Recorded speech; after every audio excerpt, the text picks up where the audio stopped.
The first time metal screamed against metal, it wasn't just a sound, it was a warning.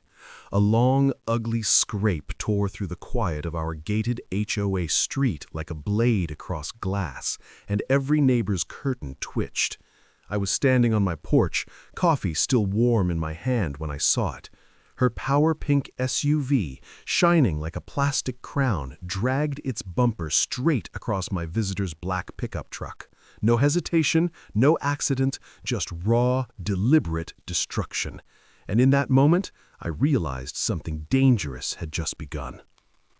I'm the kind of man people underestimate. Tall, broad shoulders, jeans and a faded t-shirt, calm face, short stubble, eyes that don't give away much. I look like someone who minds his own business, and most days I do. But that truck belonged to someone who mattered to me. A visitor, a friend, a man who had driven 3 hours just to see me. And watching Karen, the HOA president with her razor-sharp bob haircut and her ice-cold eyes lean out of her SUV window with that little smile while she did it, that lit a fuse inside me I didn't know existed. Here's the hook you don't expect. She didn't smash the wrong truck by mistake. She smashed it because she wanted to, and she chose the wrong house to start a war with. Karen ran our HOA like a private kingdom. Power pink suits, stiff posture, and a voice that carried through walls. She wrote fines the way other people wrote grocery lists. A trash can 2 inches too far out? Fine. Grass a shade too long? Fine. Visitor parked overnight? Fine. And when people tried to argue, she'd lean forward, stare them down with those cold eyes, and remind them she was just enforcing the rules. But this time, it wasn't a letter on a door. This time, it was violence. My visitor's truck was parked legally, not blocking anything, not on the grass, just sitting quietly at the curb. Yet Karen's SUV swerved just enough to make contact. I could see the deliberate angle, the scrape, the dent. She stopped, stepped out, and actually looked at the damage with satisfaction. I walked down the steps slowly. No yelling, no rushing. My heart was pounding, but my face stayed calm. "Did you just hit that truck?" I asked. She didn't even pretend innocence. She crossed her arms over that crisp white shirt and tilted her head. "That vehicle doesn't belong here. HOA rules. Visitors need a permit." "So you vandalize it?" I said quietly. She smirked. "Consider it a warning." That was her first mistake.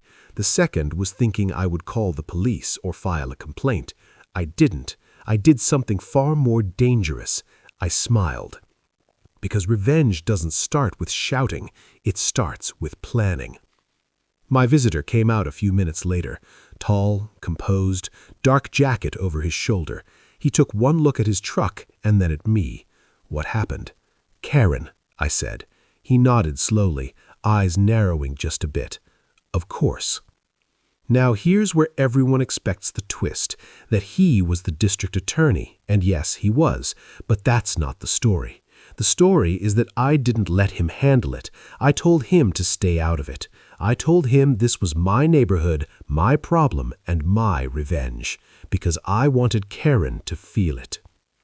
Another hook for you right here. I wasn't going to beat her with law. I was going to beat her with her own power.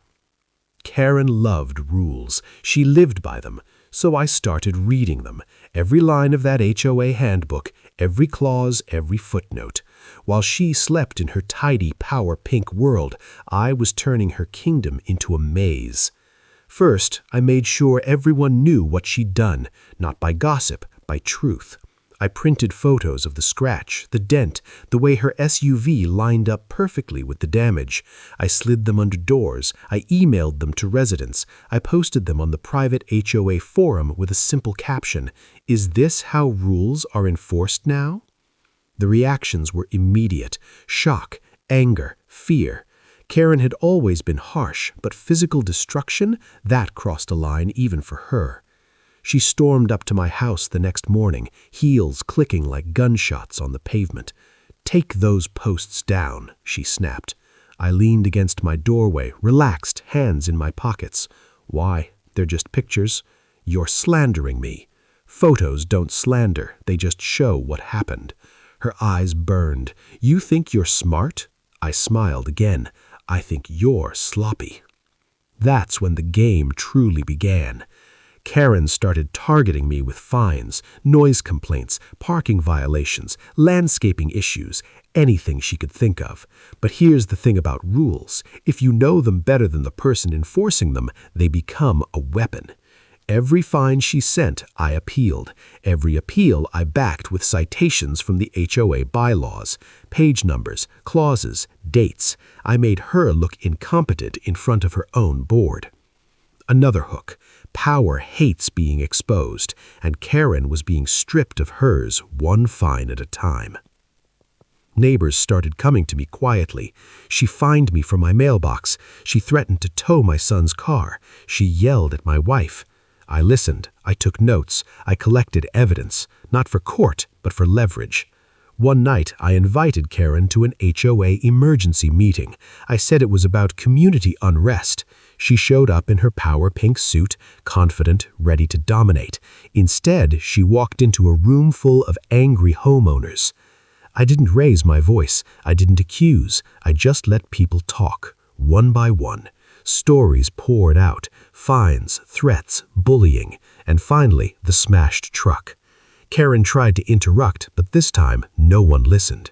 "You're abusing your power," one neighbor said. "You're costing us money," another added. Karen looked at me like I had betrayed her, but I had done something worse. I had united her victims. Still, she wasn't done. She doubled down. Lawsuits, threats, letters from HOA lawyers. That's when I played my final card.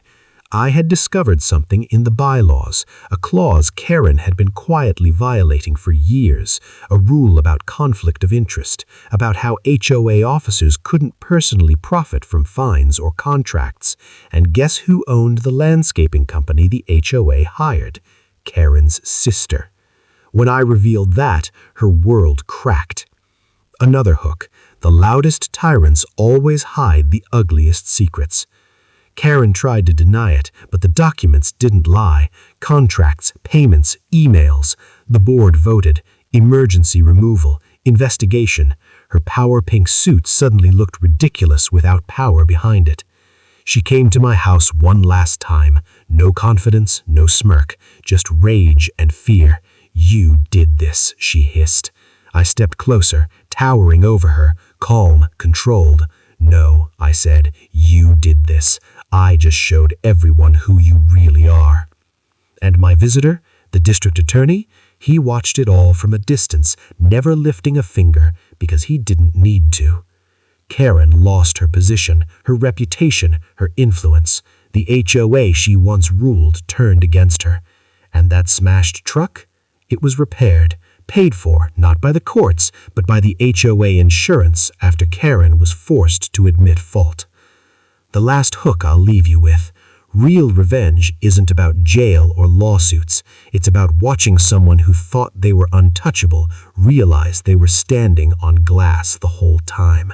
And when it finally shatters, the sound is even louder than metal scraping against metal. The night after Karen was stripped of her HOA crown, the neighborhood felt different, quieter, heavier, like the air was waiting for something.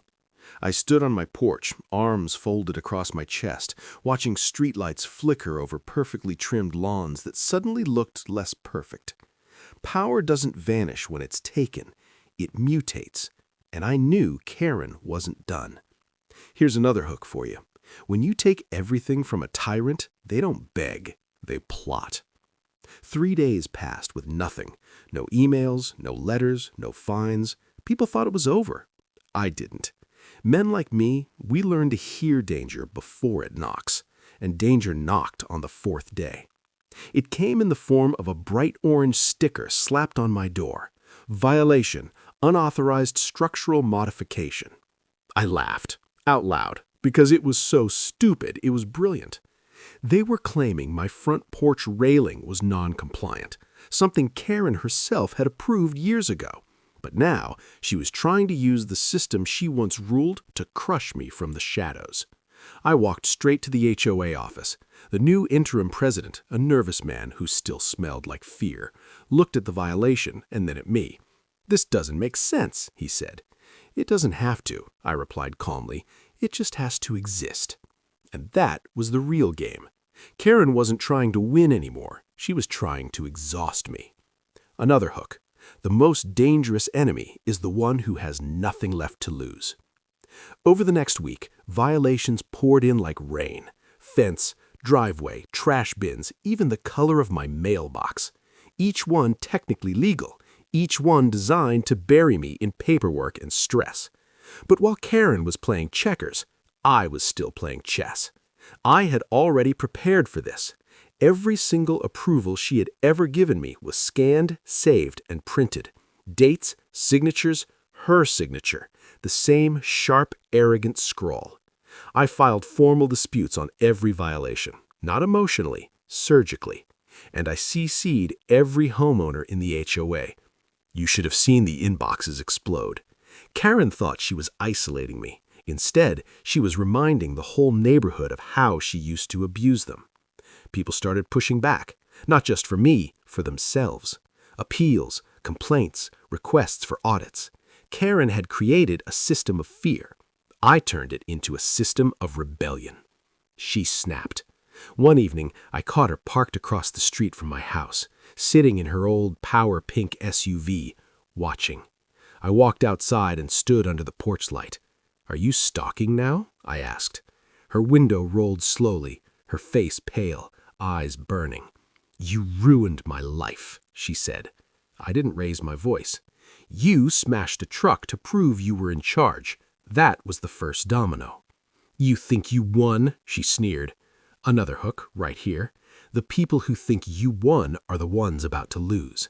I don't think, I know. Because what Karen didn't know was that I had one final move. I had spent weeks gathering everything. Her abuse, her violations, her secret contracts. And I didn't give it to the police. I didn't give it to my visitor, even though he was the district attorney. I gave it to the HOA homeowners. I built a private website, password protected. Inside it, documents, recordings, screenshots, timelines, a full, ugly portrait of who Karen really was. And then I sent the link to every single resident. By morning, Karen was radioactive. No one would hire her. No one would speak to her. The community she once terrorized erased her. She tried to confront me one last time, showed up at my door shaking. "Take it down," she whispered. I leaned against the frame, tall, calm, immovable. "You didn't ask my visitor before you destroyed his truck. Why should I ask you before destroying your lies?" She left without another word. And the silence that followed? That was the sound of justice without a courtroom. The morning Karen disappeared from the HOA mailing list, the sun came up like nothing had happened. Birds, sprinklers, kids waiting for school buses. Normal. That's the strangest part about destroying someone's world. Everything else keeps going. But I felt it. The quiet wasn't peace. It was the echo after a collapse. Here's the last hook before the final blow. Karen thought losing her title was the end. It was only the beginning. For weeks she stayed hidden. No pink SUV, no power suits, no icy stairs. Neighbors started whispering that she'd moved, that she'd finally given up. I knew better. People like Karen don't walk away. They crawl back in through cracks. And one evening she tried to create one. I was in my driveway when I heard the engine. Her SUV rolled in slow, stopping inches from my visitor's repaired black truck. The same truck she'd smashed, the same symbol of her humiliation. She stepped out. Hair messier, suit gone, just a tight blouse and fury holding her upright. "You think you're some hero," she spat. "You think because everyone hates me now, you won." I walked toward her, tall, steady, hands relaxed at my sides. "This isn't about hate. It's about consequences." "You did all that," she replied, voice cracking. "I just stopped you from hiding it." Her eyes darted to the truck, to my house, to the quiet street. "You think you're untouchable?" she whispered. "I can still hurt you." I stepped closer. close enough that she had to look up at me. "You already tried," I said. "That's why this ends now." Because what she still didn't know was that every move she made after her removal was being watched. Not by the police, not by my visitor, even though he was the district attorney, by me. The HOA cameras she once used to spy on residents, I had access now. Her vandalism, her trespassing, her threats, all of it was recorded. I didn't send it to court. I sent it to the neighborhood. Within hours, every phone in the HOA had a message. This is what she's been doing since she was removed. Karen became a ghast in her own community. No one would talk to her. No one would sell to her. No one would rent to her. Her own neighbors crossed the street to avoid her. That's the thing about social power. Once it turns, it devours. The HOA passed a vote banning her from all meetings, facilities, and events. The same rooms where she once ruled were now locked to her. She had no stage left. 1 week later, a moving truck came. No pink, no drama, just boxes. I watched from my porch as her life was packed up in silence. She never looked at me, because she didn't need to. She already knew. And my visitor, the district attorney, he finally walked up beside me, hands in his coat pockets. "You didn't use me once," he said quietly. I smiled. Power is louder when you don't have to show it. He nodded. "Remind me never to get on your bad side." The black truck sat clean and perfect in the sunlight. The neighborhood was free. And Karen was gone. Final hook, the one that stays with you. Some people think revenge is about punishment. The truth is, the best revenge is erasure. And in this HOA, Karen was erased.